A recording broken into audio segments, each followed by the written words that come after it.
BS থিয়ামের সামনে থাকবেন player BS there the last player standing কি মনে হয় এখান থেকে তাদের দুইটা কিল অ্যাড আরো একটা নকডাউন হয়ে যাবে and fix zero the last player 2 HP 1 HP and সামনে থাকবেন প্লেয়ার কি মনে হয় রিভাইভ প্রোভাইড করাবে থিয়ামকে, তবে তাও সম্ভব হবে না এখান থেকে, হয়তো বা বেঁচে ফেরাটা সম্ভব না। এবারের মতো যাত্রাটা শেষ হবেন বিএস দের কি মনে হয় এখান থেকে ফিরে বেঁচে থাকতে পারবেন না। সামনে একটা প্লেয়ার একটা শট কানেক্ট করবেন, তবে আরেকটা শট কানেক্ট করতে পারেননি তিনি, তবে কি মনে হয় এখান থেকে নকডাউনটা বের করতে পারবেন কিনা। ওয়ান শট কানেক্ট চার্জগুলো করতেছে, একটা নকডাউন করা হবে এফএমকে, ফাহিমকে নকডাউন করা হবে এন্ড ফাহিমদের দ্য লাস্ট টু প্লেয়ার, তবে সাফি ভাই থেকে তাদের ফুল টিমকে করবে শাটডাউন।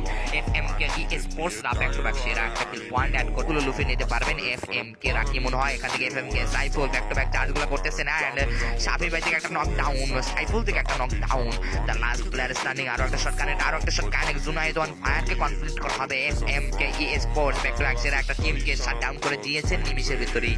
এন্ড এখানে কিন্তু last two team live and এখান থেকে মনে হয় কি শাহেদের শটে থাকবে প্লেয়ার, একটা শট কানেক্ট, আরো একটা শট কানেক্ট করবেন তিনি, বেঁচে ফিরতে পারবেন কিনা, আর একটা শট কানেক্ট করতে পারবেন কিনা, তার টিমমেট হয়ে যাবে নকডাউন এখান থেকে, তবে এখান থেকে বেঁচে ফেরাটা সম্ভব হবে না।